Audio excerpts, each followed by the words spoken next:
But ಒಳಗಡೆ ಆಸೆ ಆಯ್ತಾ ತಂದೆಗೆ ಏನಾದ್ರು ಮಕ್ಕಳಲ್ಲಿ ಯಾರಾದ್ರೂ ಸಿನಿಮಾಗ್ ಬರ್ಲಿ ಡೈರೆಕ್ಷನ್ ಅಥವಾ ನಟನೆ ಆ ತರದ್ ಏನಾದ್ರು? ಇಲ್ಲ, ಅವರು ತುಂಬಾ he was into philosophy. Okay. ಆತರ ಅವರು ಆಸೆ ಅವ್ರಿಗೆ ಗೊತ್ತು ಆಸೆ ಇಟ್ಕೊಳ್ಳೋದ್ರಿಂದ ಏನಾಗಲ್ಲ, ಅವ್ನ್ ಏನಾಗ್ಬೇಕು ಅದ್ ಆಗ್ತಾನೆ.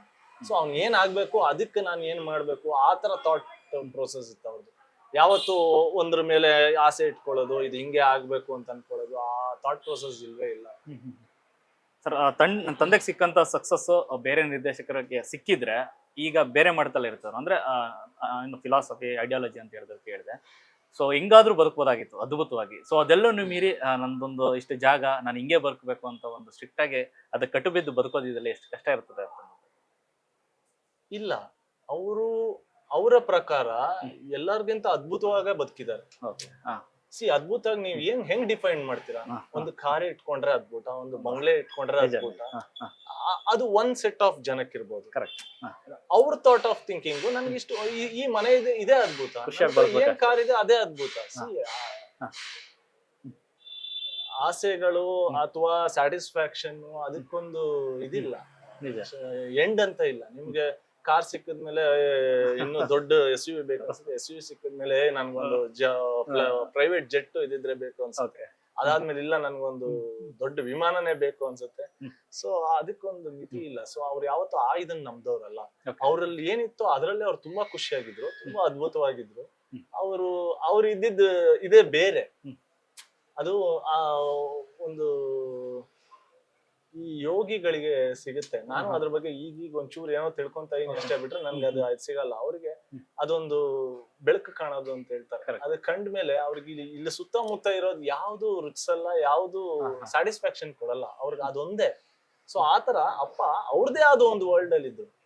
ಅವ್ರಿಗೆ ಇದ್ಯಾವ್ದು ಇರ್ಬೇಕು, ಇದ್ ಮಾಡ್ಬೇಕು, ಒಂದ್ ಮನೆ ಅದಿದ್ದು ಬಿಟ್ರೆ ಅವ್ರದೇ ಆದ ಒಂದು ಥಾಟ್ ಪ್ರೋಸೆಸ್, ಒಂದು ಸ್ಟೇಟ್ ಆಫ್ ಮೈಂಡ್ ಅಲ್ಲಿ ಇರೋರು. ಅವರಿಗೆ ಯಾವತ್ತು ನಾನು ಇದ್ದಿರೋದು ತುಂಬಾ ಇದಾಗಿದ್ದೀನಿ, ತುಂಬಾ ಆಗ ಅನ್ಸಿಲ್ಲ. ಅವರು ಅದ್ಭುತದಲ್ಲೇ ಇದ್ರು, ಅವ್ರು ತುಂಬಾ ಪೀಕ್ ಅಲ್ಲೇ ಇದ್ರು. ಸೊ ಅಂದ್ರೆ ಸರಳವಾಗಿ ಜೀವನನ್ನ ತುಂಬಾ ಎಂಜಾಯ್ ಮಾಡಿ ಖುಷಿಯಾಗಿ ಬದುಕಬೇಕು ಅನ್ನೋದಷ್ಟ ಅವ್ರು ಹೇಗಿದ್ರು ಅವ್ರಿಗೆ ಅದು ಲಕ್ಸುರಿ.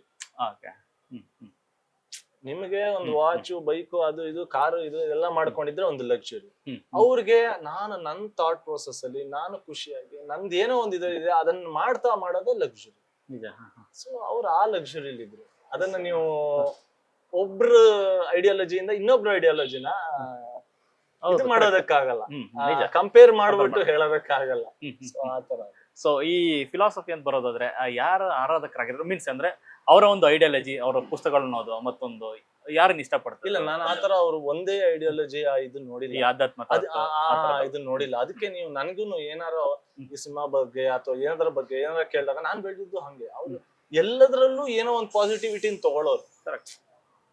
ಒಂದು ಚಿಕ್ಕವರಾಗಿರ್ಲಿ ದೊಡ್ಡವರಾಗಿರ್ಲಿ, ಅವ್ರು ಏನೋ ಸಾಧನೆ ಮಾಡಿರ್ಲಿ, ಏನಾರ ಇರಲಿ, ಎಲ್ಲದ್ರಲ್ಲೂ ಅವ್ರಿಗೆ ಅದು ಅದ್ರಲ್ಲಿ ಏನೋ ಇದೆ, ಆ ಥಾಟ್ ಪ್ರೋಸೆಸ್ ಅಲ್ಲಿ ಏನೋ ಇದೆ, ಆ ಐಡಿಯಾಲಜಿಲಿ ಏನೋ ಇದೆ ಅಂದ್ರೆ ಅವ್ರು ತಗೊಳ್ಳೋರು. ಸೊ ಅವರು ಒಂದು ಐಡಲ್ಗೆ ಅಥವಾ ಐಡಿಯಾಲಜಿಗೆ ಫಿಕ್ಸ್ ಆಗಿರ್ಲಿಲ್ಲ. ಸೊ ಅವ್ರಿಗೆ ಯಾವ್ದು ರೈಟ್ ಅನ್ಸುತ್ತೆ ಅದನ್ನ ತಗೊಳ್ಳೋರು. ಸೊ ಆತರ ಇದ್ದಾಗ ನೀವು ಎಲ್ಲರ ಮಾತು ಕೇಳ್ತೀರಾ, ಎಲ್ಲರ ಐಡಿಯಾಲಜೀಸ್ ಅಂತ ತಗೊಂತೀರಾ, ಆತರ ಇರುತ್ತೆ. ನಾನು ಅವ್ರು ಯಾರು ಒಬ್ರನ್ನ ಫಾಲೋ ಮಾಡಿರೋದು ನೋಡಿ. ಅವ್ರಿಗೆ ಸಿನಿಮಾ ಇದಲ್ಲಿ ಸ್ವಲ್ಪ ಇನ್ಸ್ಪಿರೇಷನ್, ಒಂದು ಚಾರ್ಲಿ ಚಾಪ್ಲಿನ್ ಅಂತ ಅವರೇ ಯಾವಾಗ ಹೇಳೋರು, ಅದು ಗೊತ್ತು ಬಿಟ್ರೆ.